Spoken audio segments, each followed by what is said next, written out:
Hey guys, how are you all doing? Welcome to my channel. So, today we are gonna see, what if Naruto was in Harry Potter, and falls in love with Hermione Granger, part 1. Subscribe if you enjoyed the video. Let's start the story. Harry Potter lived a lonely existence for as long as she could remember. Certainly she lived with her Aunt Petunia, and Uncle Vernon, their son, and her cousin, Dudley, but they could hardly be considered a family. They sure didn't see her as part of their picturesque family, and after years under their care, their borderline abuse, and it was a sentiment she'd come to return. No, if anything they treated her as little more than an unwanted pest at their best, a downright slave at their worst. Perhaps her home life wouldn't have been so intolerable if she had any friends to speak of. Unfortunately Dudley, and his gaggle of gorillas saw no one ever spoke to her more than once, lest they would be bullied by her mere association. What baffled Harriet the most was the seeming ignorance of all those around.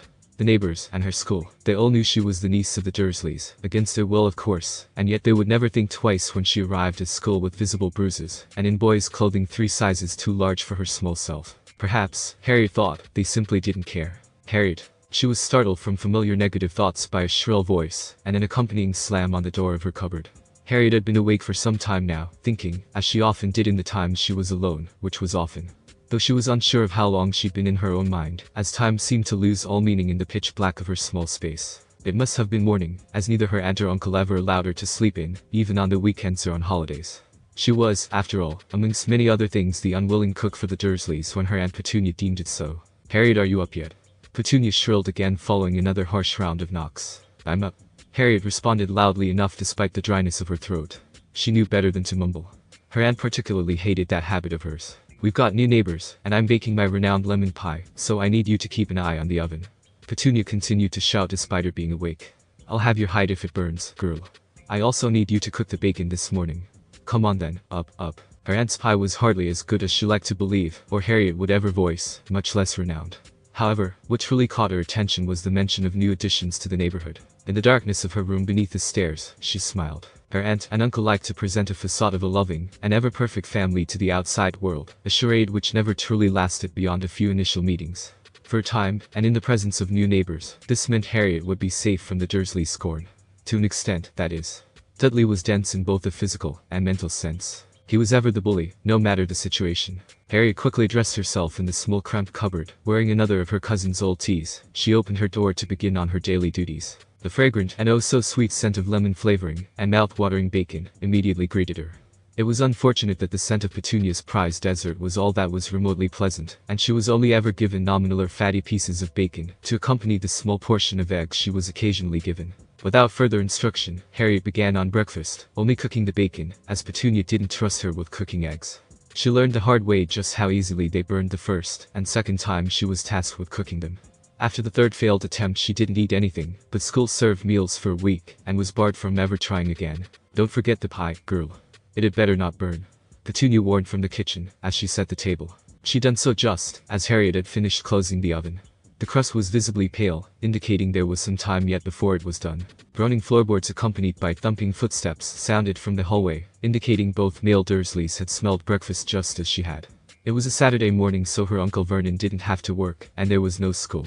They didn't wake on the weekends until the food was on the stove or on the plate. "Morning, dear," Vernon grunted out his greeting before kissing his wife on the cheek. Harriet received a glare as her morning tidings. "When would you like to go meet the new neighbors?" Petunia asked conversationally, as she poured her husband a steaming cup of coffee. "Whenever you wish, dear," Vernon said idly, as he adjusted himself in his chair at the head of the table, snapping the weekend paper open in front of him. Harriet managed to read half of an article reporting on a mysterious meteor impact before her uncle seemingly sensed her attention, scaring her back to her duties with a glare. "Then we'll go shortly after breakfast," Petunia decided with a smile. "And once my pie is done." Vernon smiled nervously hearing this, though Harriet suspected she was the only one to notice this. He cleared his throat when he suddenly lost his voice. "Whatever you say, dear. I'm hungry." Dudley whined from his own seat at the table. He had already devoured the orange juice Petunia had set for him.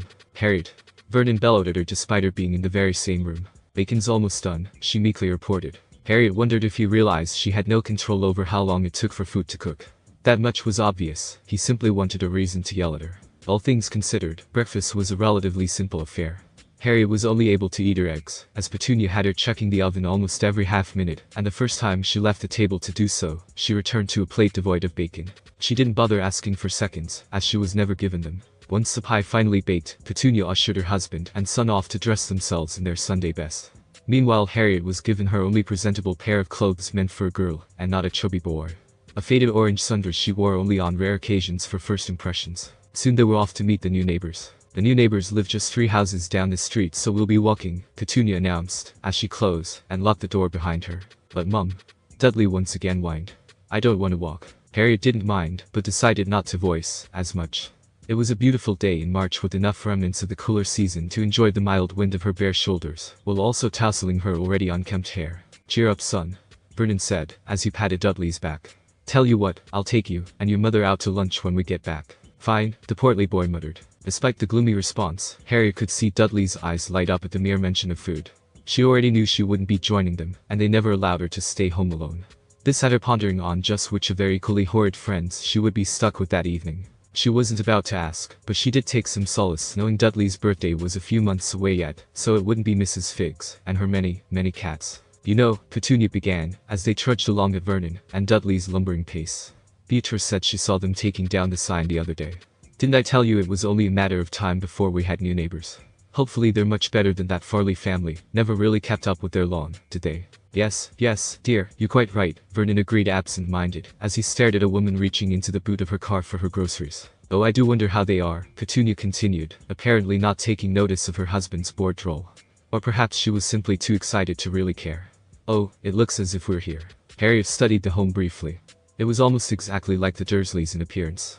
Then again, most homes on Privet Drive were very similar to one another, down to the nuclear families residing within. The only discernible differences being the home number painted on the dull grey mailbox displaying the number 10. That, and their door was a pale white instead of mahogany. Vernon was quite proud of that purchase. Petunia rounded on Harriet so abruptly she flinched. You'd better behave yourself now, she warned. I will, Harriet said, though she was certain Dudley wouldn't. He never did. Vernon was the one to knock. A set of unnecessarily harsh knocks preceded the prideful look he took on. Harriet, along with the Dursleys, were taken aback by who answered the door, or rather, how they chose to answer. What? A young boy with blonde hair and blue eyes asked, both sounding and appearing annoyed. Petunia appeared, as if she'd briefly forgotten what she wanted to say. Are your parents home? Harriet felt her face heat up slightly once the boy's sweeping blue eyes landed on her, and they lingered. She'd seen plenty of people with blue eyes. Dudley had blue eyes, but the boy before her, his eyes were glacial and almost seemed to glow. Soon she became too flustered by the boy's continued stare and quickly looked away. No, my parents are. Naruto? A deep voice boomed from further inside the home. Naruto, who's at the door? I don't know. The newly revealed Naruto shouted back and over his shoulder. Naruto? Vernon struggled to sound the name out. What do you mean you don't know? You're at the door, aren't you? The voice questioned, now sounding closer. Of course I am, old man. I just don't know who they are. The boy fully turned to continue shouting into the home. Oh my, Petunia muttered, placing a hand over her mouth in shock. Who are you calling old, you damned brat? The man shouted back. Who else here has white hair? Naruto questioned sarcastically. I've told you before, it's natural. The man cried, sounding truly frustrated. So you say, Naruto muttered. I heard that. You were supposed to. The interaction between the boy and the man happened very quickly, and in that short time, Harriet found herself struggling to hold back a fit of giggles.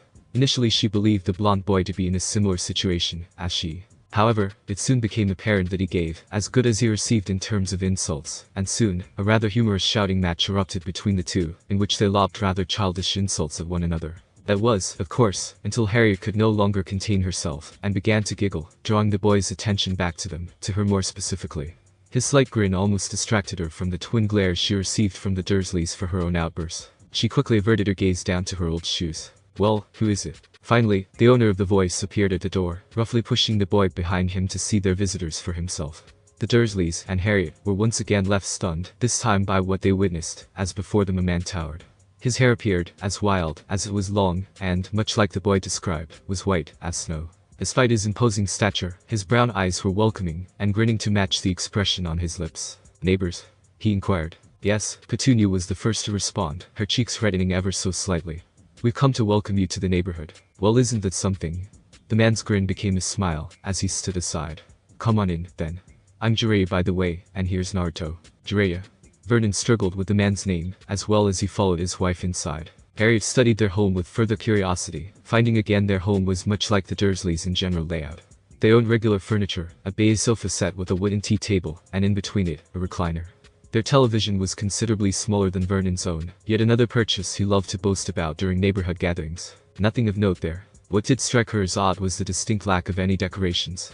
The Dursleys' home was adorned with pictures of the family, with the exception of herself, of course, with even more portraits of Dudley, showing his transformation from a bright red blob into the large buffoon he was to date.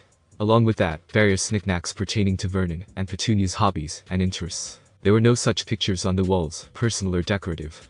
No rug atop the hardwood floor or even a single vase, nothing to ornate the home at all.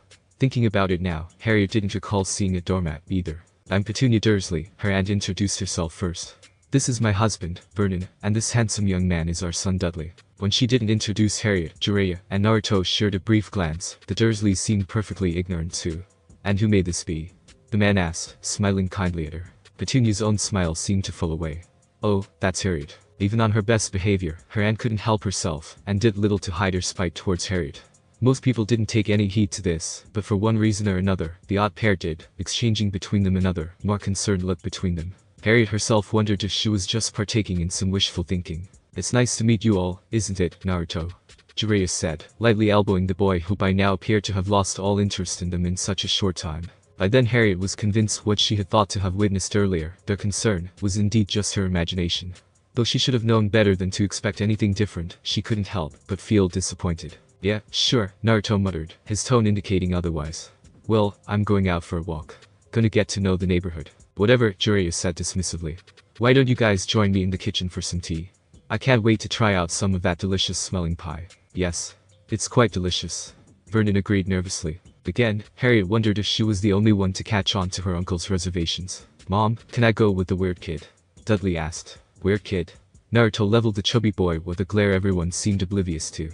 "Dudley," Petunia chastised without any real meaning. "Only if you behave," Vernon added, his words also lacking any stern undertones. Naruto didn't seem all too pleased with the idea, and looked ready to protest when a single scathing look from Jiraiya silenced him. "Why doesn't your daughter go along too?" Jiraiya suggested.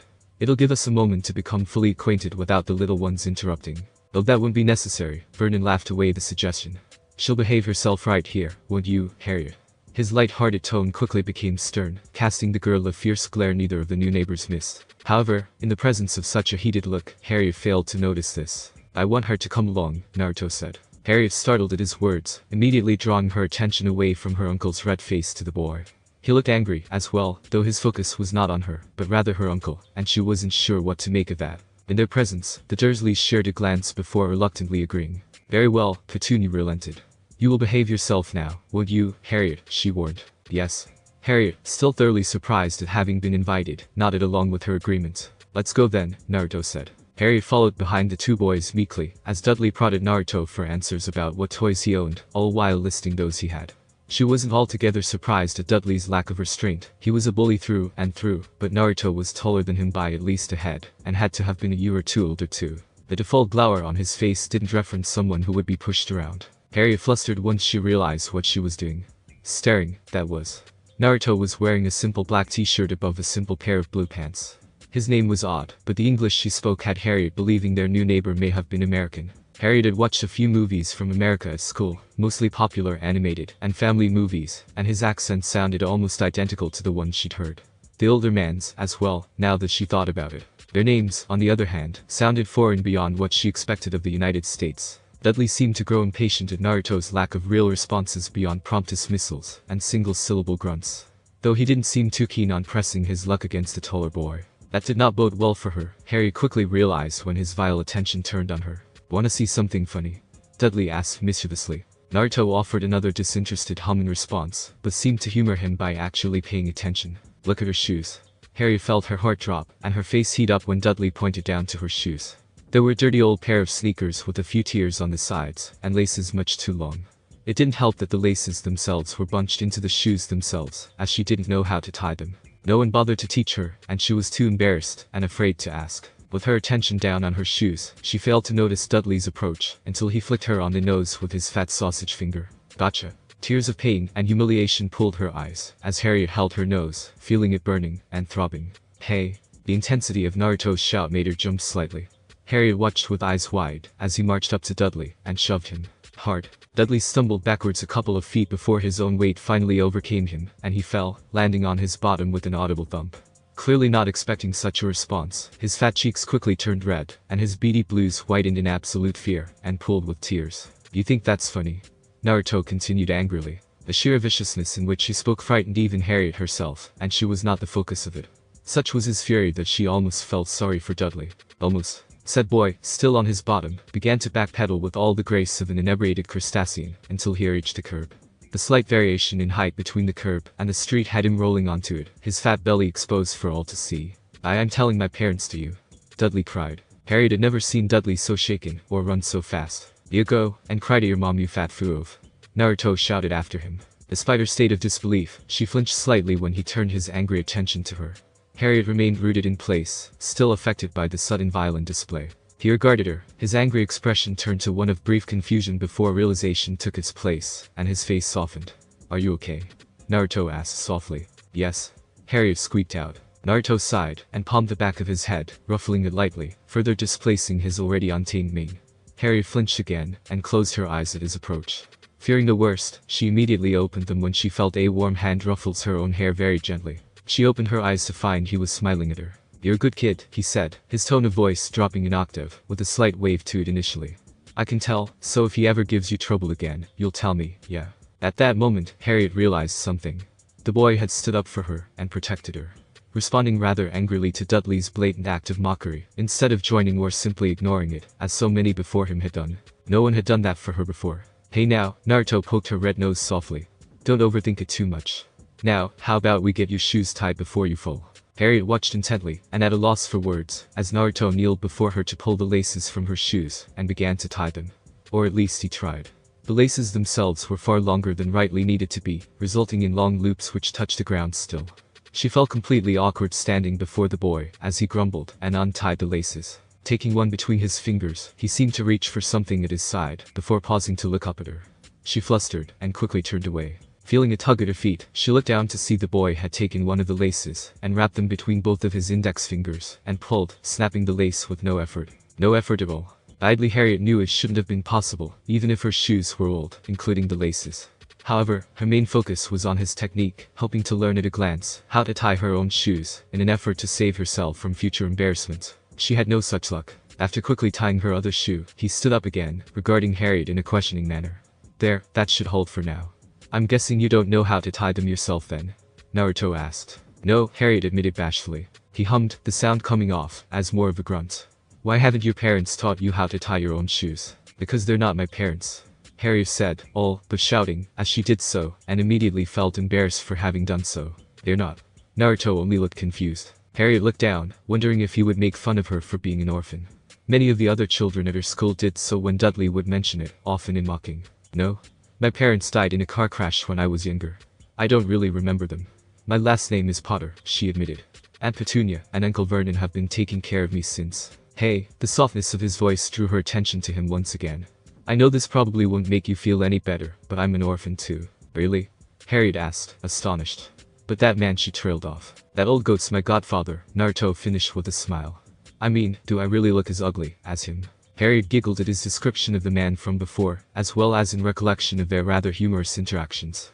Her sadness all but forgotten, though she was embarrassed at his latter question. She certainly didn't think so. Yak no, Naruto began with a twinkle in his eyes. I knew there was no way you could be closely related to those people. Really? Why do you say that? Harriet asked. Because you're too cute to be their daughter, or that pig's sister, he said, pressing his index and middle fingers softly against her forehead. Harriet burned. You teasing me? She accused, secretly hoping he wasn't, because that would be another first. Someone calling her cute, that is. At least someone near her age. Eerily enough, Harriet was occasionally complimented by older strangers dressed in oddly dusty clothing, but she tried to pay them no mind. Naruto continued smiling, and despite her negative expectations, there was no signs of mock or malice. I am, but in a friendly way, he said. Friendly? Harriet repeated timidly. Yeah, Naruto said, as if it was nothing, and maybe to him it wasn't, but to Harriet it was a cruel hope. So, Harriet, wanna be my friend? Yes. She done it again. Harriet no longer bothered trying to fight back her blush, as she heard him laugh. Though something deep down informed her that the gesture was not her expense. In fact, Naruto almost sounded happy. And at that moment, she smiled because she was happy too. Incredibly so, because for the first time in her life, Harriet Potter had a friend. Harriet once more found herself locked away in her room beneath the stairs, as a form of punishment, hunger pains twisting her belly all too familiar. However, unlike her previous confinements, she was not sad or angry. Quite the opposite, in fact. She couldn't stop smiling, as she replayed the events of the day before, half questioning whether or not it really happened. After her new and first friend ever had run Dudley off, they began wandering aimlessly around the neighborhood. They lived in a small suburb a few miles away from the nearest shopping center or park, so there wasn't much Harriet could actually show him. Not that she was familiar with either, but she was happy to indulge in his request to get to know her. Though she did find the way in which he chose to get to know her rather peculiar. Naruto asked her what she liked, disliked, and any dreams for the future she may have had. Harriet immediately voiced her disdain for the Dursleys, and just as quickly regretted doing so.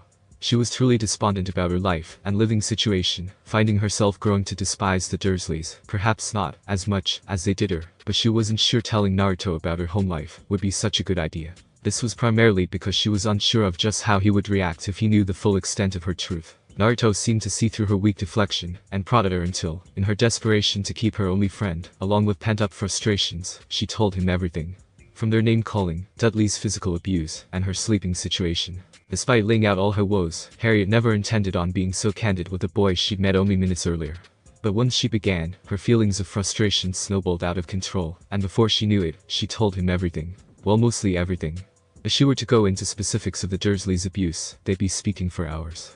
It only took her minutes to come to her senses, and though she felt better for having finally told someone, regret for doing so weighed down her belly. Naruto's face lost all expression, but that didn't mean he wasn't angry. That was made evident by just how hard he clenched his fists, so much so she could hear his fingers pop and see as his knuckles lost their color. But he didn't go beyond that. Naruto only listened to her words, and when she was finally done, he said he would relay all of what she just told him to his godfather. After that he moved them along to much lighter topics. At least he tried to. Harriet was embarrassed to discover she didn't have much to offer when it came to what she liked. Certainly she had many interests, but there were things she would have liked to do or own, rather than actual positive aspects of her life. Unable to keep such thoughts to herself, she decided she'd already revealed too much to him. In the end Harriet offered that she liked to read. Which was true, and one of the few things the Dursleys would allow her to do so long, as the books were from the school library, so that they didn't have to buy anything for her. It had the added benefit of keeping her quiet and out of the way when she wasn't needed. And it wasn't as if Dudley ever read, so beyond his typical bullying, she didn't really have to worry about him taking and ruining her school-issued books. Naruto offhandedly mentioned his godfather was an author, but immediately seemed regretful in doing so. He made her promise him then and there that she would never, under any circumstance, ever read any book she may encounter around their home, or any his godfather may offer her. He didn't go into any details as to why, and Harriet didn't want to press her new friendship, so she easily agreed to heed his warning. As for her dreams for the future, Harriet wanted a family. A real family. It was all she ever wanted, and she told him as much. Naruto smiled at her. A smile Harriet was quickly taking a liking to. It was warm, bright, and it filled her with a sense of happiness knowing it was real, and that it was for her. Though she wished he wouldn't tease her. It wasn't by any means malicious, but he did make her fluster with his response. He said a cute girl like her wouldn't have any troubles finding a family in the future. As if. Boys were gross, except for Naruto, dumb too, except for Naruto. Harriet had no interest in them at the moment, despite having a vague idea of how families were created. She just wanted a place where she could belong. Perhaps, Harriet thought, she had found that place now. Or at least a semblance of what she desired.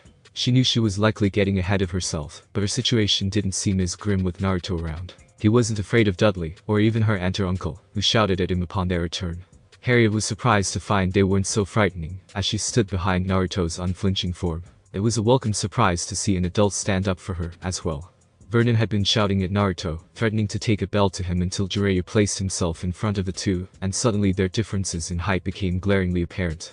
He was much taller than her uncle, and much like his godson, Jiraiya made a scary face when he was angry. That was before Naruto offered him a small insight into how she was being treated. Harriet was almost certain a fight would have broken out between the two men had her aunt not intervened, begging her husband to calm down so they could leave. On their way out, Jiraiya had threatened to call on the authorities if she was in any way, shape, or form hurt on Monday.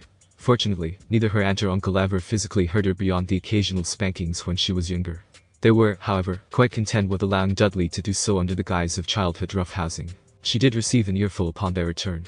Harriet endured what felt like hours of shouts and threats of punishments to come until Vernon turned beet red and wore himself out, and Petunia shouted herself hoarse. She'd been locked in her cupboard since, having been sent in without lunch or dinner. Hunger pains once more twisted her belly. Despite this, she couldn't help but feel both happy and excited because of one detail Naruto revealed to her. He would be going to school with her, for what little of the term remained. Harriet was eagerly anticipating speaking with her new friend the following Monday at school. It was the only time she would be able to freely speak with him, she suspected. Especially since the Dursleys had already strictly forbidden her from seeing him. But that was at home. Even they couldn't control what she did at school. Harriet idly flicked away what had to have been a spider crawling along her arm, as she thought of the boy, wondering just what he was doing in that moment. Naruto was lying in his new bed, in his new room, fingers interlocked behind his head. He stared at the white ceiling above, his eyes lazily trailing the messy brush strokes which created a white streaked and dotted landscape, his mind conjuring up non-existing images and patterns to occupy the time. The window to his right was cracked enough to allow in the occasional breeze, along with the sound of distant traffic and the happy chitter-chatter of birds. The sun was low in the early morning sky, shining through his blindless window, accentuating its vacancy in a soft orange hue. He was relaxed, but his mind was far from being at ease. Try as he might, Naruto couldn't keep his thoughts from straying to the memory of his apartment's own ceiling, back in a world that seemed so far away now, and the images he would conjure from it in his many moments of isolation. There were a couple of swirls, a misshapen flower, and even a cat, maybe even a dog, depending on how hard he squinted or how bored he was. And for when he was lonely, there was also a particular water stain from a leak that somehow formed a perfect circle, a circle with two large clumps of dried paint, lined up near perfectly to make a pair of eyes. There was an indentation from when he would play ball with himself that served as a nose, with a paint streak that gave the face a crooked grin. He turned his head to the right, staring at the empty spot where his nightstand would have been. Above a rickety old piece of furniture was a single picture of what was once the happiest day of his life, now just a dour distant memory, diluted by time and a changing minset. The picture was of his team, the image forever encapsulating the broken state of Team 7. He remembered the day of the picture very clearly. He was glaring at Sasuke, who had just made a nasty remark about him, the boy himself appearing rather annoyed to be sharing a space between them. But that was just the type of person he was, perpetually angry, and with an inflated sense of self-worth. No matter how many times Naruto tried to befriend him, scorn was all he offered in return. It was a fruitless endeavor, he would later lament. Sakura was standing between them, happy, as could be to considering she was on the same team as her crush, seemingly oblivious to the sheer amount of negativity surrounding her.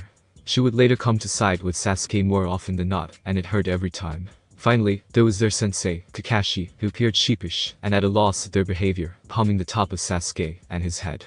An attitude he would maintain throughout their short time together. The man was hardly what Naruto would consider a real teacher. But Naruto chose, in that moment, not to focus on the negative aspects of Team 7, and there were many. He'd done so already, over and over time, and again.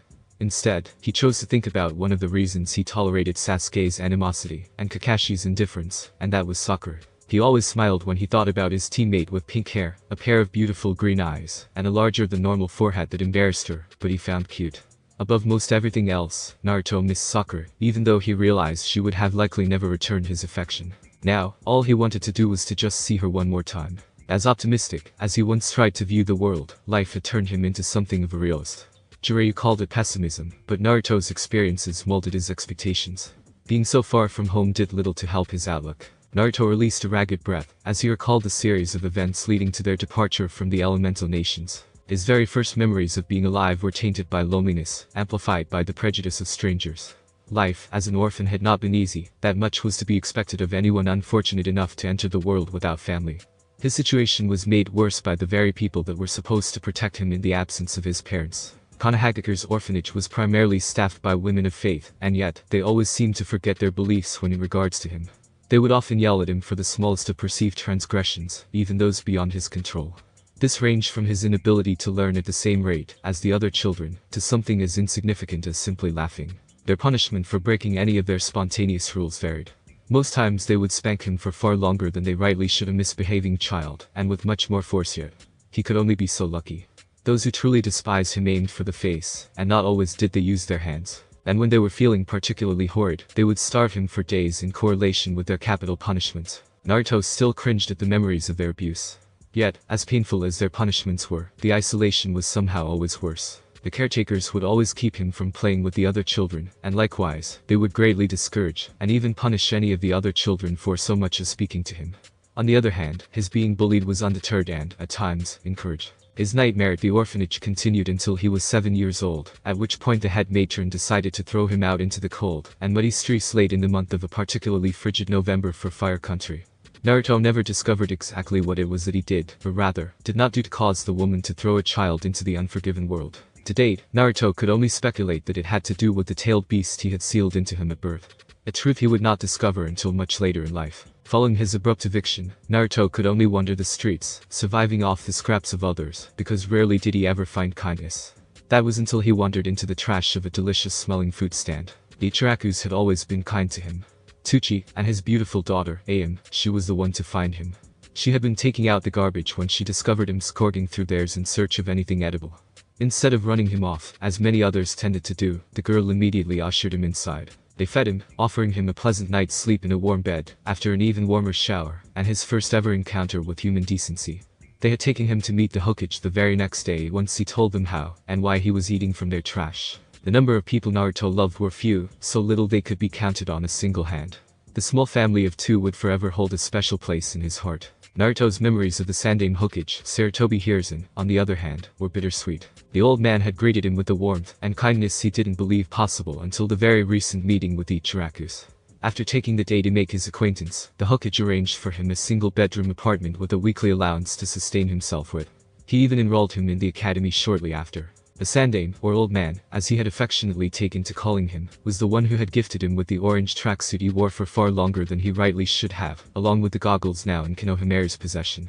He would even take him out to eat once a year on his birthday, where he would give him other small gifts he would cherish dearly. He still had Gamma-chan, his toad wallet from his 10th birthday. Unfortunately, as kind as the Hokage proved to be, he had also lied to him for the time that he knew him, up until his unfortunate and untimely death. Naruto recalled his feeling particularly lonely on the days leading up to his birthdays. Not only would the villagers' aggression ramp up in the month of October, but he was reminded of what he never forgot. He had no family. Or so he believed at the time. This feeling would persist, even in the old man's company. The Hokage would take him to a place of his choosing, within reason of course, and Naruto would always choose to go to the park, before their day ended with a trip to the Ichiraku's food stand. It was only in the Hokage's presence that he was allowed to play with the other children undeterred. But, as he grew, he did little playing. Naruto would often sit and watch, as other children played, and laughed happily along with their loved ones. Silently simmering with envy, as fathers pushed their daughters on the swings, and how mothers comforted their sons when they fell, kissing their pain away. It was in those moments Naruto would fruitlessly ask the old man if he knew who his parents were, and if they loved him. He figured if anyone knew about his parents, it would be the Hokage. His answers were always the same. That he did not know how his parents were. That he was merely discovered alone the night the Kyuubi attacked, likely left orphaned by the beast, as many others had. Though the old man always seemed certain that whomever they were, they must have surely loved him. It was better than being the unwanted bastard son of a disgraced shinobi, and a common street whore, as he was accustomed to hearing from just about everyone else he'd asked. At the time, Naruto believed the old man's lie more because he wanted to. He couldn't stomach the thought that his parents would simply abandon him. Naruto felt a conflicting sense of relief once he discovered that was not the case. Finally, the Sandaime revealed to him the truth. Unfortunately, it was in death, and in the form of a letter to be given to him upon his unexpected passing. Asuma, the very Sandaime's son, had been the one to deliver the letter, while he was still recovering from his fight with Gar. The Hokage's original intention was to tell him the truth behind his origins when he turned 16, or when he perceived him to be ready. Naruto absolutely resented the notion. He knew of the Kyuubi, revealed to him by the traitorous Mizuki. An arguably more dangerous secret he was able to keep, and yet another lie of the Sandaime. When asked not only why he was alone, but why he was seemingly despised by a majority of the village's populace, his response was yet again ignorance. The truth of the matter was that the people of Konohagakure hated him because 12 years prior, the Kyuubi somehow escaped his mother, most likely due to the stress of giving birth. His father then sealed the tailed beast into the only person he could trust, his own son, at the cost of his life. He was not the son of a disgraced shinobi, but rather the esteemed 4th Hokage, Namikaze Minato. His hero from his childhood, and one of his main inspirations for wanting to become Hokage himself. Everyone loved his father, not knowing they were spitting his very son. According to the Sandaime, his mother was a powerful kunoichi, Uzumaki Kushina. The sole survivor of a once great clan, the Uzumaki, the previous host for the Kyuubi. He shared with his mother more than just her name. He was the son of the revered 4th Hokage, with a powerful bloodline coursing through him, inherited from his mother. He was meant for greatness, the Hokage claimed, as much in the letter. In that same letter he asked for his forgiveness for failing in helping him realize that greatness. It was hard to deny the old man his forgiveness. For all his lies, all his misgivings, he was one of the few people who treated him with true kindness. Naruto was very much angry at the Sandaime Hokage, but he would always love and miss Sarutobi Hiruzen. Regrettably, he wasn't even able to attend his funeral. Though he was still very much angry with the old man at the time, he wanted to offer his final respects and goodbyes to the man who was, in all but blood, a grandfather to him. Following the Sandaime Hokage's death in Orochimaru's failed invasion, Jiraiya had practically kidnapped him from the village, taking him in search of a replacement Hokage.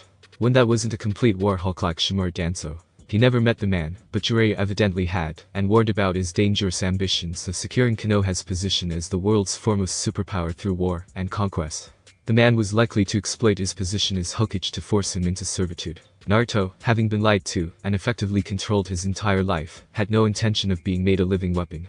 He would protect his village with his life, but not at the sake of his freedom. The day he discovered the truth was the day he decided he would no longer allow others to dictate his life. At the time, Jiraiya was not aware of his newly acquired insight into the truth. All conspired to withhold from him, including his godfather himself, who seemed content with continuing the deception.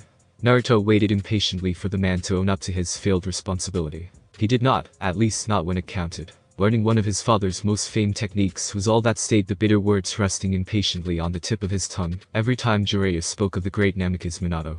That, and he had another secret to keep from the man. While Jiraiya taught him the Rasengan during the day, he studied the art of sealing by night. Along with the truth, the old man had left him a box containing some of his parents' possessions. Amongst it a book of seals. An unfinished, and quite possibly, unintentional gift from his mother. A work in progress never to be finished, a journal of sorts filled with a multitude of seals, and even some of her own techniques, both finished and in progress. It was sadly evident by the notes scribbled throughout the pages mentioning his name. His mother fully intended on being there with him, teaching him the ways of her family, his family, and their secret methods and techniques. Unfortunately, life had other plans for him. Naruto had barely managed to purchase a beginner's guide to seal making before their sudden departure. Seals required their own unique set of skills. To begin, he needed to learn certain calligraphy methods, along with the pseudo-alphabet pertaining to seals. Many of his mother's instructions assumed basic knowledge, of which he did not have. He took to it far better than he ever anticipated. Naruto was somewhat ashamed to admit that academics were never truly his strong suit. He may have failed the genie test 3 years in a row, because of his inability to create a clone, along with some potential sabotage, but his academic score did him no favors. Yet, somehow learning the alphabet required to create seals was easy.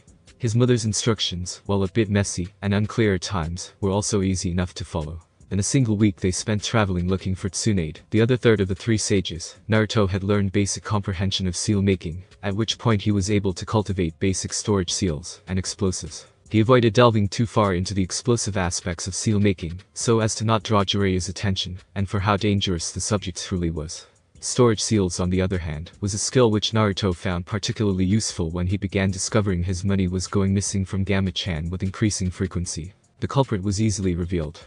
In the days following his creation of the storage seal within the lining of his tracksuit, Jiraiya was grumpy, and often grumbled to himself about selfish brats and expensive women, without ever confessing to his theft. Naruto's knowledge in seals also aided him in what was his most ambitious project yet. The other, far more terrifying half of his father's legacy. The Flying Thunder God technique. While not necessarily the name he would have chosen for its length and superfluous nature, the technique earned his father the moniker of the Yellow Flash. Simply coined after the brief flashes blonde the enemy would see before they witnessed their allies meet their end. The very same technique which helped in turning the tides of the Third Shinobi World War. Naruto had, in his possession, a tri-pronged kunai. It wasn't just any combat blade, however. It was one of his father's teleportation markers. The teleportation seal appeared simple enough on the surface, 4 simple seals drawn vertically on the handle, easily replicated. Yet, it was only half of the equation. His mother had helped his father master the technique created by the second Hokage, Senju Tobirama. She wrote with great enthusiasm about it in a section of her guide that was more journalistic in content, along with it the knowledge of the other half of the seal. In order to achieve teleportation, one needed to apply the corresponding seal on their hand. Unfortunately for Naruto, his mother didn't exactly have the foresight to actually write the seal down. He was sure she had her reasons for doing so, but otherwise there were no further hints as to the other seal. Naruto had been severely tempted to ask Jiraiya for help, as the man was something of an expert on seals. Or so he claimed. He had managed to break whatever disruptive seal Orochimaru placed on him during the exams.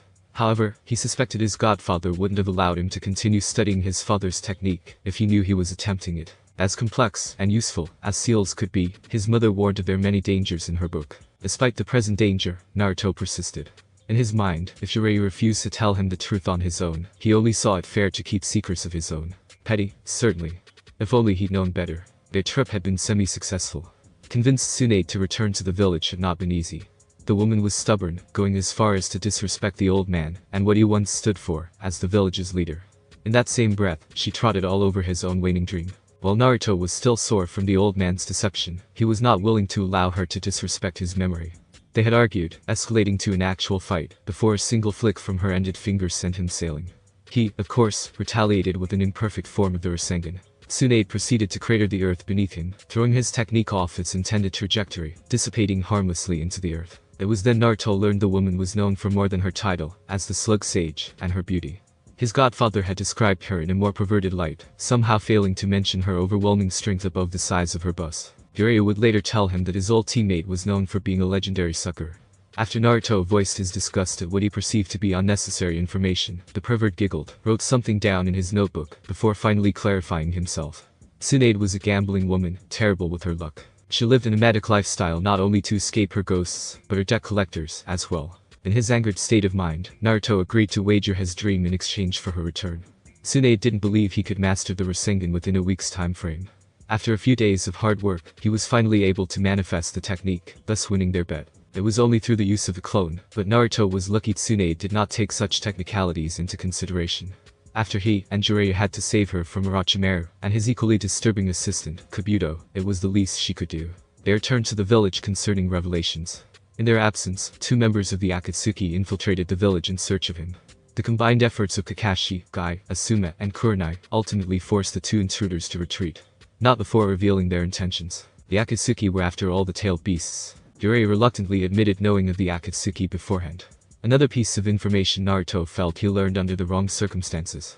Given the gravity of the situation, he held onto his growing list of bitter words along with his own truths. If ever there was a time to reveal his knowledge of his parents, that would have been it. The Akatsuki were a dangerous organization composed entirely of S-rank shinobi dead set on capturing all 9 tailed beasts. Naruto couldn't conceive of a more dangerous threat. Certainly more dangerous than any old grudges his father and mother may have accumulated. According to Jiraiya's information, they were not set to begin collecting the tailed beasts for a couple of years yet. Konoha's weakened state may have emboldened them to begin doing so much earlier. Konoha could not withstand another attack, so soon they should try again. With this in mind, they departed the village once again almost immediately. They did so in the dead of night, following an extensive meeting with Tsunade. She was sworn in as the god Hokage mere hours after their arrival. Konoha was in desperate need of a leader, and, as the village leader, she approved a training trip.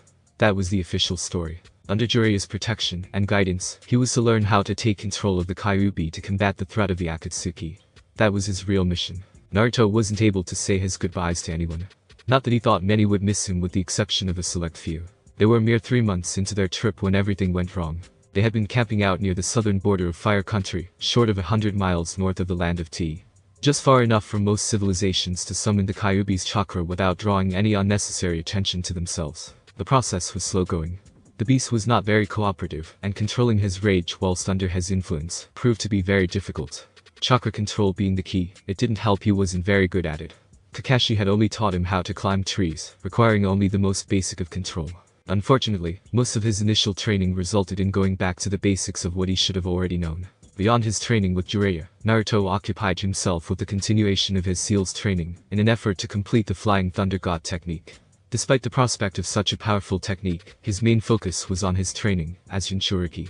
He wanted to get as powerful as he possibly could, so he could return home, as soon as possible. He could have never imagined just how complicated to achieve that would soon become.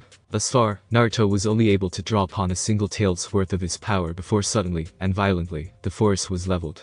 Both of his arms had been broken along with many of his ribs, as a result of the surprise attack. When the dust settled, and the confusion cleared, he witnessed his mentor fighting a man with orange hair, glowing powerful purple eyes, and a black coat with red clouds. The resulting battle between a sage and a Rinnegan wielder was harrowingly awe-inspiring. For what little of it he was able to witness. As Naruto battles pain, he is surrounded by 5 other members of the Akatsuki, all similar in appearance to their leader in their hair color and in optical bloodline. Naruto would come to deeply regret all the time he wasted trying for everyone's acceptance and attention, instead of focusing on bettering himself. Having been drawing on the Kyuubi's chakra, his bones were quickly mended, life-threatening lacerations disappearing, and yet, he stood no chance against the might of a true shinobi. He was efficiently and soundly defeated, while Jiraiya, having fought valiantly, was nearing death in defeat.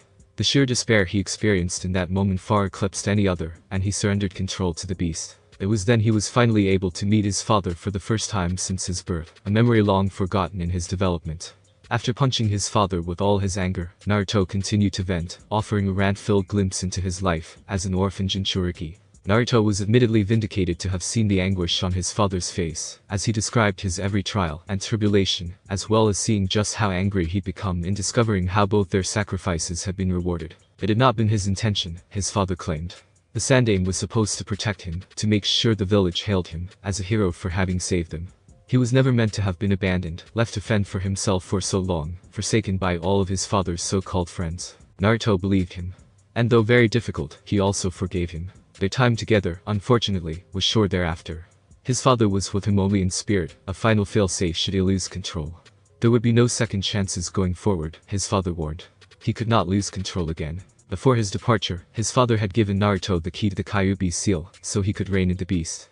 He also showed him the other half of the formula needed to activate the Flying Thunder God technique, if a bit reluctant and prideful all in one. He briefly warned of the technique's many dangers, including the possible chakra exhaustion and bad kunai placement, along with stressing the importance of a properly constructed seal. The formula his father had given him was specific to only him.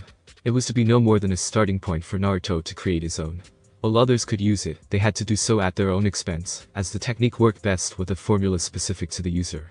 It was the very reason why the deadly technique wasn't widely deployed by other shinobi. The slightest mistake could cause unknown adverse effects. He was not to work on or use it unless under Jiraiya's direct supervision, or absolutely necessary. Finally, with a teary smile and a final hug, his father disappeared from his life once more. Naruto wasn't given time to mourn. When he came to, he discovered Tsunade had saved him.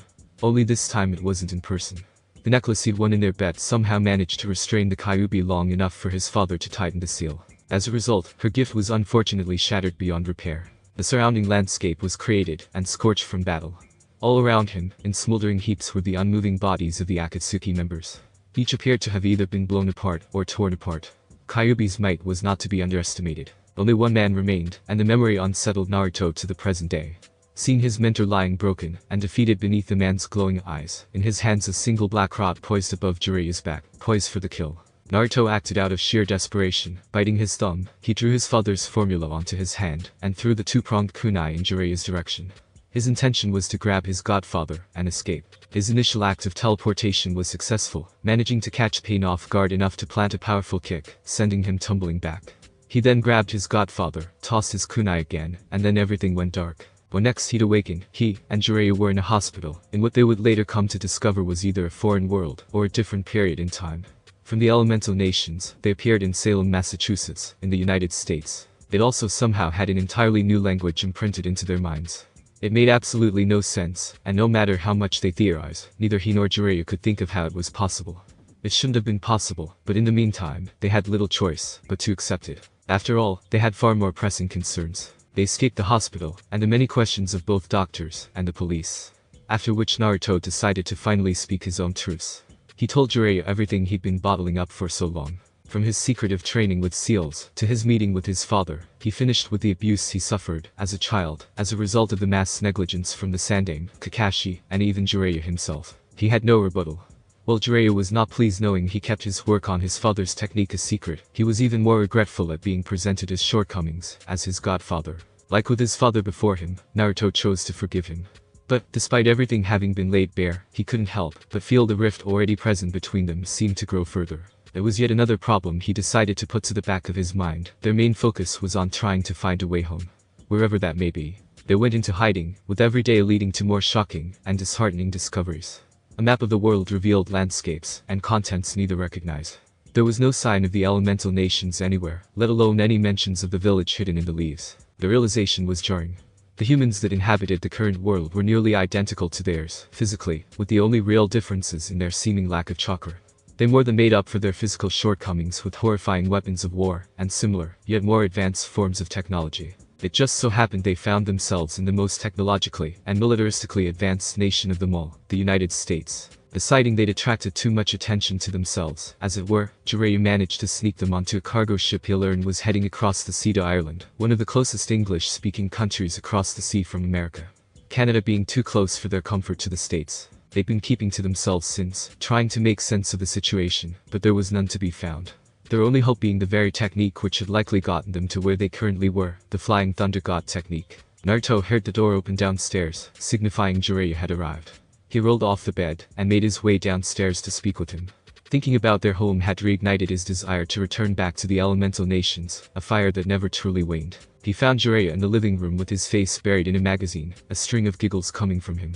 Naruto felt annoyed seeing the cover of the magazine. A scantily clad woman adorned it. He was supposed to be buying groceries for their dinner. Naruto dropped himself onto the sofa, allowing the momentum to carry his feet onto the coffee table with an audible slam. Old man, how are we supposed to get home if all you do is read those magazines all day?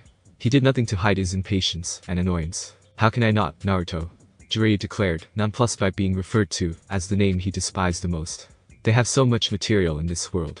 Did you know they even have entire stores dedicated to? I don't want to know. Naruto interrupted, lobbing a throw pillow at him, which he easily avoided without even looking away from his magazine. We need to get back home. Jiraiya sighed and placed a bookmark in the magazine, setting it down on his lap with great care. This only proved to further frustrate Naruto. We've been over this before, Naruto. We don't know where our world may be, and we've already exhausted every avenue available to us. For some reason our connection with the toads has been severed, so that won't work, and the Flying Thunder God seal, or at least the variant you used to get us here, is currently beyond my comprehension. Jiraiya only reiterated what he'd already known. Naruto was currently able to use his father's technique at will. After having tried, and failed to return using a reverse summons to mount Mai Boku, they focused their every effort on figuring out his own half of the formula. With Jiraiya's extensive knowledge, and both their determination to return home, they did just that. For all intents and purposes, Naruto learned how to use the Flying Thunder God. That didn't mean he mastered it, or that he even knew the innermost complexities of just how the technique actually works. He could flash, teleport really, to a seal marker, but therein lay the problem. The only marker he had was the one he threw to save Jiraiya, and it had arrived to the new world with them. Without knowing exactly where it had taken them, or just how to get back, there wasn't very much they could do. Their only hope was to somehow decipher the innermost workings of the technique created by the second Hokage. Damn it, Naruto deflated in tune to his sigh. This is all my fault. Oh, quit being so dramatic, kid, Jiraiya said with a grin. You did what you thought you had to do. I could never fault you for that, and neither should you. Hell, we both probably would have died if you hadn't. Though I do wish you would have told me sooner you were working on your old man's technique. He'd be proud of you, you know. That much I can promise you. They regarded one another for a moment. Yak no, that would mean so much more to me if you didn't have that magazine in your lap, Naruto muttered. He had not yet disclosed his meeting with his father within his mind. Jiraiya was under the impression he found the other half of the seal in the book his mother left behind. Damn brat, Jiraiya huffed. The thanks I get for trying to cheer you up. Okay, I get it, Naruto said, allowing himself to smile briefly at his godfather's previous words. We have to be patient until we can find a way back, but do I really have to go to school here? He had enough schooling for a lifetime. For now we have to lay low, and try not to attract any more attention to ourselves than necessary.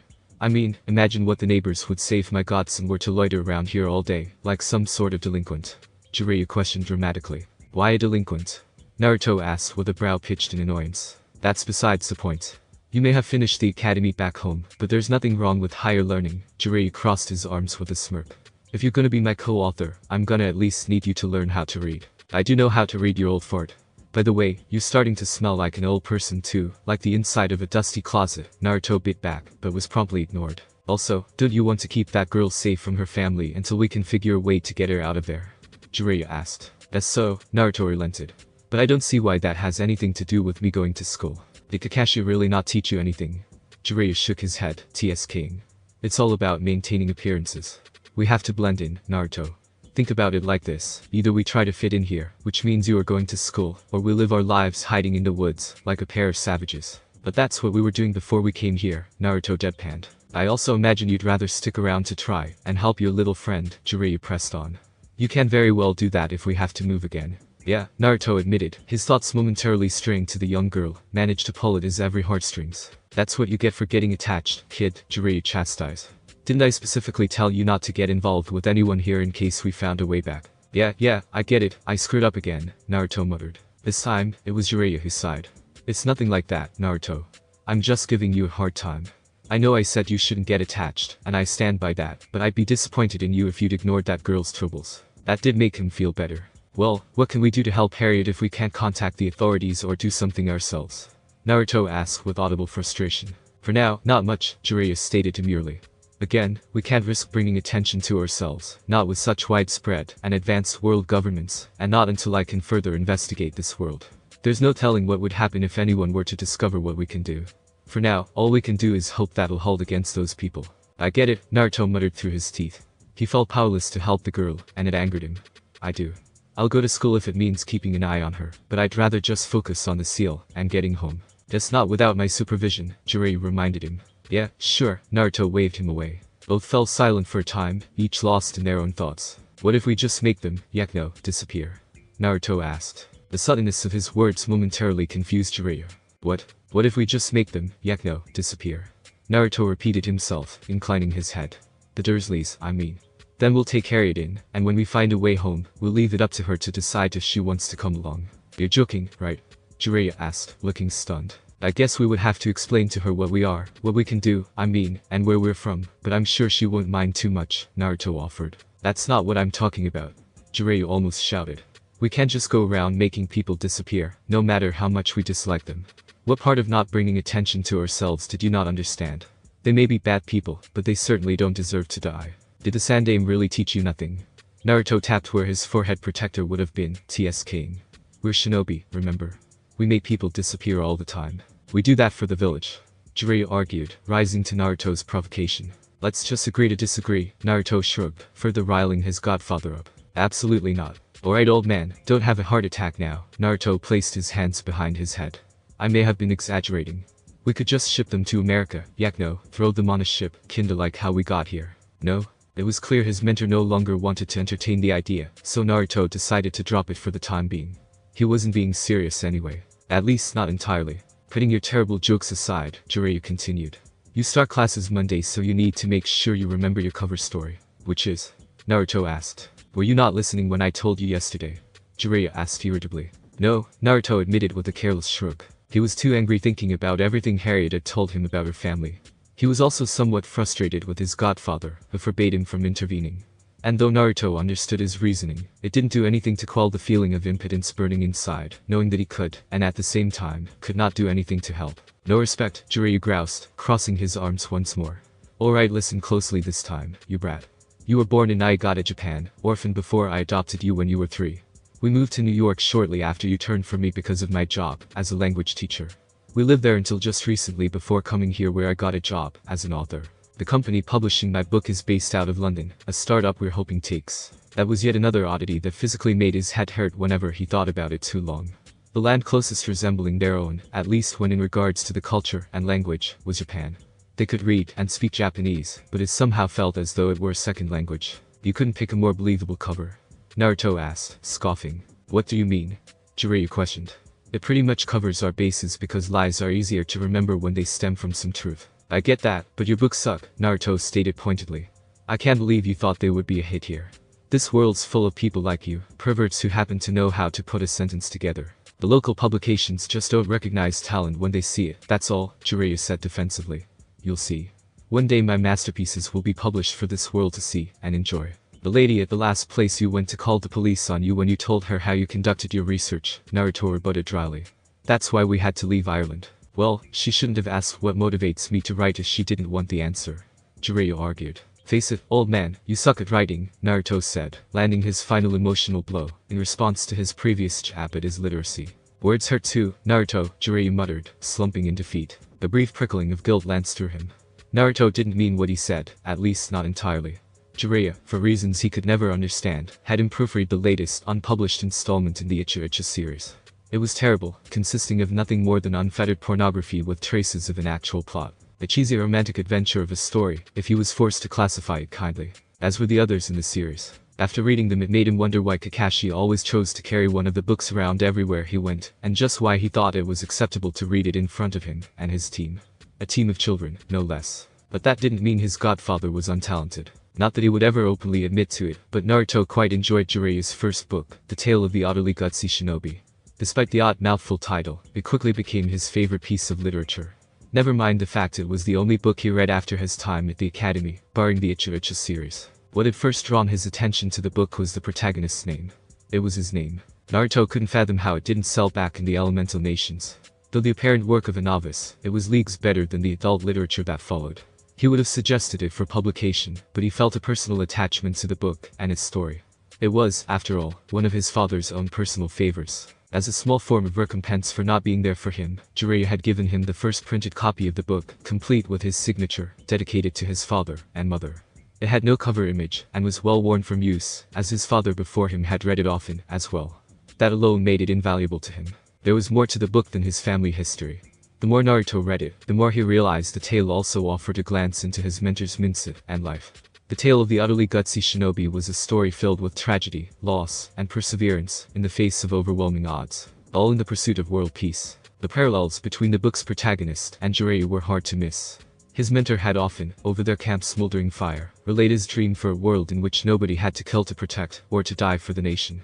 A future in which they achieve peace through compassion and understanding, even though he conceded that it was just a dream. The unrequited affections of the incredibly busty blonde love interest were also a dead giveaway. The tale of the utterly gutsy shinobi became one of his most prized possessions. It was for his eyes alone. But he couldn't tell Jiraiya that. He didn't want to further inflate his ego. Whatever. I'm gonna go see Harriet's home, Naruto announced, as he stood. Oh ho. Just like that, life seemed to return to Jiraiya. Off to see your little girlfriend, I see. She's 10, you creep, Naruto replied without faltering. He was almost out the door when he heard something which gave him pause. And you're only 12, he heard Jiraiya mutter to himself, almost sadly. The Dursleys never opened the door for him when he knocked. He'd only heard a gasp from within, but he wasn't able to see Harriet until the following Monday at school. Despite being 2 years older than the girl, he was placed only a year ahead of her in his studies, which were similar enough to Konoha's own teachings, only slightly more advanced. Being in a different grade, they shared no classes, only a lunch period in which his and her grades diverged. Hello, Harriet greeted him both nervously and quietly. Naruto glanced up from his tray and smiled at the short, shy girl. Harriet, sit with me, he said, but briefly faltered, noticing all the seats around him were currently occupied. Oh, well, Harriet was unsure of herself before the amassed crowd of students that surrounded Naruto. They were all in his grade, some from his class, and others not, all gathered at his chosen table in an effort to get to know him. Naruto had initially tried to accommodate their curiosity, answering their shallow questions with his rehearsed answers. Though he was becoming irritated the more the people arrived, and the more he began to repeat himself. Naruto then tried his best to ignore them in hopes they would lose interest in him, but it seemed to have the opposite effect. They were annoyingly persistent, becoming even more determined to speak with him the longer his silence persisted. Especially the girls, who were insistent on listening to his accent and touching his birthmarks. At one point he would have loved the attention, especially from the girls, but now, he simply wanted to get through the day. He had other, far more important things to focus on. Like everyone, it's poor Potter. One of the girls called out in a sing-song manner. They all began to collectively laugh at her state of dress. She was wearing a large white shirt with red horizontal stripes, hanging loosely around her arms and neck. It was old, had what looked like dried mustard stains, and a couple of tears at the hem. Beneath that she wore a pair of loose beige trousers held up by a black shoelace, with each of her pant legs bunched up at her feet, covering most of the shoes she wore the day before. Tears quickly pulled in her eyes. Dropping her head she quickly made to leave. This angered Naruto greatly. Harriet had confided in him that all of her clothes were hand-me-downs from her cousin, and, as a result, she was often ridiculed for it. Naruto slammed his fist down on the table with a deafening slam. Trays tumbled, and food soared, preempting the stark silence that followed, as all eyes fell on him, and more importantly, his angry face. Everyone leaves. Naruto's glaring eyes sweep the room slowly, allowing his intent to kill sweep over each and every single one of them. Now. They scrambled to get away, some tripping over themselves in their rush to get away, and he glared at those few who dared look back at him. As he chased a portly boy with his eyes, he met her nervous gaze. All of the anger coursing through him immediately abandoned him at the sight of Harriet. It appeared his display seemed to have had the unintentional effect of frightening her, as well. She was staring at him with white eyes, still teary, filled with uncertainty. Sorry about that, Naruto offered her his most sincere and apologetic smile, as he motioned to the now empty seat beside him. Thanks, Harriet muttered, rounding the now empty table to take the offered seat. He hummed inquisitively when he noticed Harriet had yet to look up from her lunch.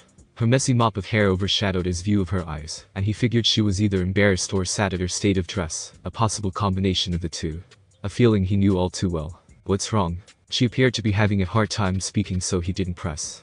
As of late, Naruto was beginning to understand the need for privacy. Sometimes all he wanted was to be alone with his thoughts, yet Jiraiya would persist in annoying him. He did, however, place a hand next to her own on the table, touching arms with Harriet slightly, but nothing beyond that.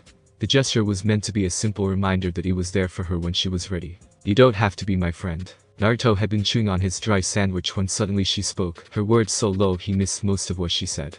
He quickly finished chewing, almost choking in the process, before washing it all down a glass of bitter orange juice. What was that?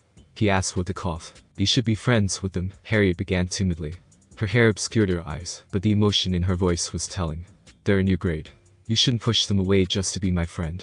Naruto poked her head softly, drawing her attention to him, showing him her large watery green eyes behind round and battered spectacles. He was reminded of another girl he once met under similar circumstances. Though Harriet's forehead was of average size, her clothes were a distinguishing factor that caused her to be ostracized at school. Her home life was worse yet. The poor girl couldn't seem to catch a break. Harriet closed her eyes as he roused her hair. Hey now, I'm pretty sure that's my choice to make, don't you think? Naruto began softly, honestly. I don't need, or even want a lot of friends. Not when I want to be your friend, so don't get hung up on things that don't matter. He found a kindred spirit in the girl sitting beside him. They were like in many unfortunate ways. His situation growing up was undoubtedly more dangerous, yet suffering was just that, suffering. The intensity was irrelevant and entirely subjective. Harriet obviously suffered at the hands of those who were supposed to protect her, and everyone at school seemed to mock her. There was no doubt about it. Harry Potter lived a horrid life, and Naruto was determined to make it a little easier in any way he could. In a way no one ever really bothered for him, not when it really mattered. Really? Harriet sniffed. There was a clear reluctance to believe him. Really? Naruto reaffirmed, offering her another smile, and a scratchy brown napkin. Now, no more tears. Harriet realized she was in fact crying, and accepted the towel, turning away from him in embarrassment to wipe away her tears. Sorry, she apologized with another sniffle. Don't worry about it. Just promise me you won't doubt yourself again. I can't be this sappy all the time, you know. It'll ruin my reputation. Naruto stated, taking a page from Jiraiya's eccentricities and crossing his arms with an over-exaggerated imitation of a hardened expression. He completed the look by narrowing his eyes into slits while patting his lips. What reputation? Harriet asked following a giggle. I guess it's already too late, Naruto muttered, defeated in faux sadness. Inwardly he was both relieved and happy to see his attempt worked. She giggled again. Don't worry, I still think you're brilliant. Naruto found her beaming smile infectious, and found himself unable to maintain his ruse. Don't you forget it, he said through a grin. I would. Harriet continued to smile. But, now go on now, eat. I'm pretty sure lunch is almost over, Naruto said. Naruto observed her for a moment, noting just how small and thin she was, evident even beneath her baggy clothing. His outward expression returned to its default, but inwardly his anger was rising, giving way to negative and very dangerous thoughts. Naruto. Naruto blinked a few times, his eyes refocusing on her own. Harriet was regarding him reluctantly. He hummed his acknowledgement, hoping he wouldn't make a face. Well, do you remember the questions you asked me yesterday? She began. I do, Naruto acknowledged, sounding much more terse than he'd intended. Will you tell me yours? What you like and don't like, I mean. I forgot to ask, sorry, Harriet finished with a meek apology. Naruto felt his heart warm at her innocence despite her situation, and he suddenly felt the urge to pinch her rosy cheeks. He only refrained from doing so because while he considered Harriet his friend, their friendship was likely too new for him to invade her personal space. Sure, ask me anything, he said. Oh, well, what do you like? Harriet asked first. I like to train.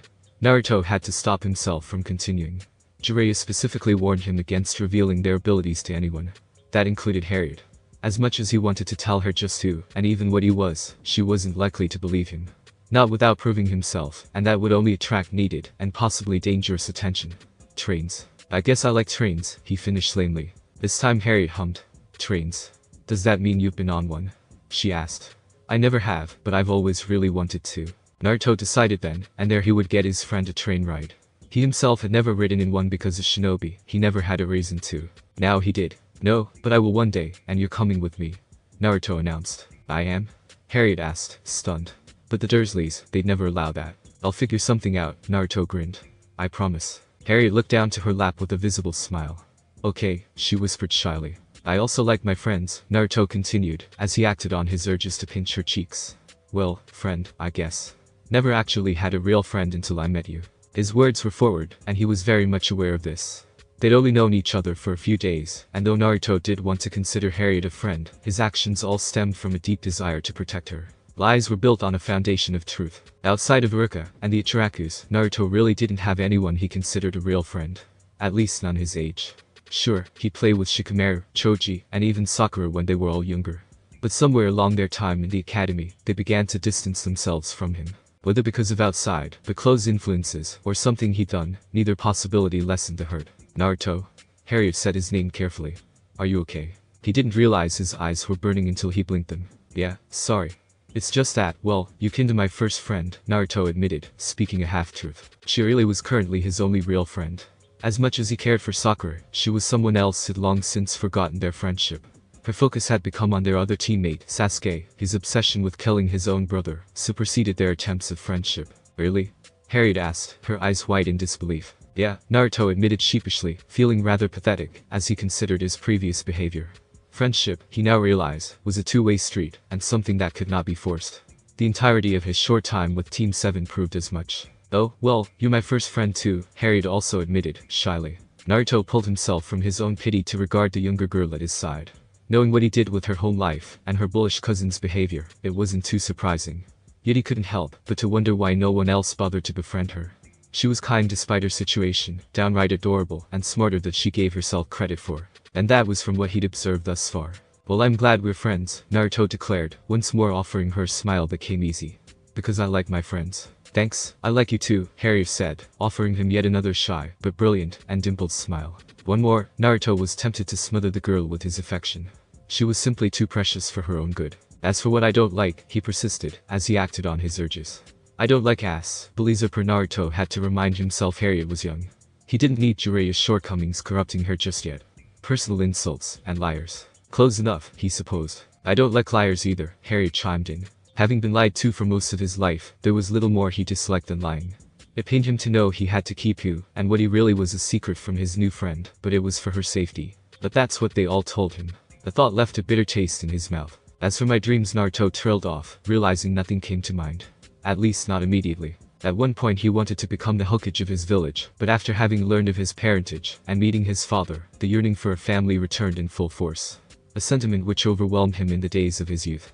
He'd just become used to being alone for so long, announcing himself to an empty home, hoping childishly someday, somehow, someone would answer. Of course no one ever did, but knowing his parents really did love him made a world of difference. Suddenly, the recognition of others seemed much less appealing. Though deep down he would still like to be Hokage, he was honest enough with himself to know that dream was becoming less likely. Beyond the possibility of never returning home, he found it hard to believe he would ever be accepted to that extent by those who only saw the nine tails when glaring in his direction. Family, on the other hand, was still very much achievable. People he could trust and rely on, that was. As much as he was beginning to warm to Jiraiya, the man wasn't exactly the best influence, and despite being his godfather, he was only now getting to know him. Short of dying, Naruto decided he would one day have a family. Are you okay? Harriet asked, drawing him once more from his straying thoughts. I'm fine, Naruto finished the remainder of his orange juice in a single pull. Why do you ask? You look sad, Harriet informed him, looking, and sounding truly concerned. No, I'm just a little tired, Naruto deflected. And it was true enough. He stayed up later than he intended the night before, his mind racing, his thoughts of his home, and just how everyone was doing with their disappearances. Rather, he wondered if anyone actually missed him. No matter how insistently he tried to ignore the thought, it continued to pester him. He supposed the Ichirakus would miss him, and perhaps Iruka as well. Tsunade seemed nice enough despite her blunt attitude, Shizune as well. It would have been nice to have gotten to know them better. Oh, well, what's your dream? Harriet asked. Right, he'd yet to answer her. I guess I want a family too, Naruto said. You're off to a good start, Harriet offered, smiling at him. You've got Jiraiya.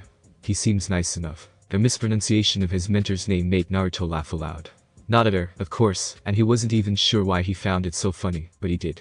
He realized Harriet may have taken it the wrong way seeing her fluster, so he threw an arm over her shoulder to pull her into a side hug. I guess you're right. His name's Jiraiya, by the way. Jiraiya, but I call him old man, Naruto said. Oh, sorry, Harriet apologized. No, it's fine, Naruto said, letting loose a few more chuckles. I'm not laughing at you. Yasin, I like thinking of new names to piss, pestered the old man. I'm gonna try that one next. Why is that? Harriet asked curiously. Because it's funny, Naruto answered with a shrug. Oh? It was clear the girl didn't understand, and that in itself was unfortunately understandable. There was much she didn't know about relationships, and Naruto recognized this because he himself had much to learn. They were like in that, until very recently, neither of them had much experience with the kindness of others. Naruto decided there was much they could offer each other, but there were remaining obstacles keeping him from realizing a full friendship with Harriet. Her aunt and uncle, namely, along with the possibility that he would one day have to return back to his home. Anyway, Naruto continued, losing his smile, as he released the girl. What about you? Your aunt or uncle didn't do anything to you yesterday, did they? No, Harriet answered far too quickly, averting her eyes. Harriet, Naruto pressed, softly, but with a sense of firm understanding. He was unsure if succeeded in doing so, seeing her shrink further into herself. They yelled at me, Harriet finally admitted. Her gaze on the untouched tray of food before her. For a long time, too. They said I'm not allowed to talk to you anymore. Naruto felt his anger quickly rising again. They didn't hurt you, did they? He asked. No? Harriet immediately denied, turning to face him. In doing so, her long hair lightly slapped him across his cheek. She looked absolutely mortified. I'm so sorry. Naruto closed his eyes, breathing in deeply, before releasing his anger in a long drawn-out exhale. You're not lying to me, are you? He asked. No, I'd never. She said. But Naruto felt genuine relief knowing Jiraiya's threat had been effective. He wasn't sure there was anything his godfather could have done to stop him from hurting the Dursleys if they had hurt Harriet. Are you mad at me? Harriet asked timidly. Naruto regarded her in confusion. He was certain there was nothing the girl could ever do to make him mad at her. No, not at all. I just needed to know if they did something to you, Yekno, other than shouting at you, I guess. He palmed the back of his head and smiled regretfully at her. Sorry if I made you think I was mad at you. I'm kinda bad at controlling my temper sometimes. Harriet seemed immensely relieved by this. So you aren't mad I hit you with my hair? The innocence of her question along with her large watering eyes proved too much for Naruto. He hardly registered it happened until she mentioned it, but seeing her so worried for what amounted to an accident, he could no longer contain himself. Never. Naruto gushed, pulling the girl into another tight hug. Mindful of his strength, he rested his cheek atop her head. I could never be mad at you. He briefly felt her stiffen in his arms, and noticed the pale skin of her cheeks reddened, and when Harriet looked up to him, her shy smile was blinding. The dimples on her cheeks made the perfect targets, but thankfully he had enough restraint to avoid pinching them. If there was any doubt before, it is gone now. Naruto knew he would protect his new friend by any means necessary. He wouldn't allow anyone, not even her own family, to hurt her. That was his promise. Thanks for watching my video. Leave a like if you enjoyed my video, and also do consider subscribing to my channel for more awesome content. See you next time. Till then, sayonara.